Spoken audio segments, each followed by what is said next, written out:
Hi, everyone, and welcome to the Cool Life vlog for June 2025. I am Kat Corchado. I am your movement specialist. I've been watching on social media, and you know how sometimes they have these exercises. They're not even exercises, it's do this to see how long you're going to live, or how long can you do this, which will prove your longevity. Okay, let's debunk that a little bit. Okay. I want to debunk the common myth about aging and exercise. So many people believe that certain things that you do can determine how well you're aging. But is that really the case? Let's find out. So you've probably heard about exercise that supposedly tell you how well you're aging. These might include flexibility tests or strength-based exercises. The idea is that if you cannot do these exercises, you're not aging well, or if you can do them, that you are aging well. But these exercises don't necessarily give an accurate picture of how well we're aging. They often focus on isolated skills rather than overall functionality and wellness. Let me give you an example. You know how you sit on the floor, you cross your ankles, you're supposed to be to come, be able to get up and without using your hands.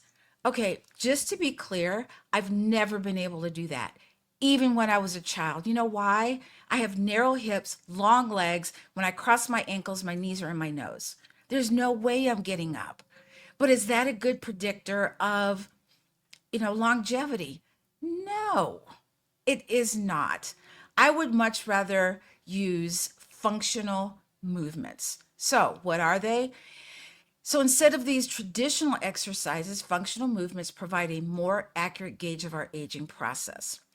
Functional movements are exercises that mimic the activities we do in our daily lives, i.e., sitting in a chair, standing up. It's a squat, reaching up and across, reaching behind you.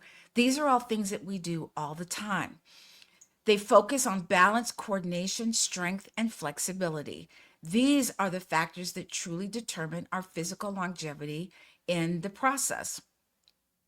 So, all of these functional movements require strength, they require flexibility. If you're trying to, do something with your hand and you can't, there's a weakness there, but there's no exercise or longevity thing that you can do to predict that. So, if you are able to sit down in a chair, stand up out of a chair, and not use your hands, hello, that's a functional movement and you're doing well. If, however, you feel like you have to put your hands down, and of course, this is to make sure, let me repeat that. Let me say that another way. If you have to use your hands because of an injury or anything, okay, I'm not talking to you. I get it. But if you're fully functional and you have to use your hands to sit down or stand up, we need to look at that a little bit more. So we've already debunked these single exercise, whatever they are, functionality type of exercises that determine your longevity. What does increase your longevity is doing your weight workout, your cardio, being able to do those functional exercises so you're not reduced to being in a chair all the time. So make sure you have an accurate picture of your physical longevity. And that is the Cool Life vlog for the month of June 2025. I'm Kat Corchado, your movement specialist. And as always, keep it moving.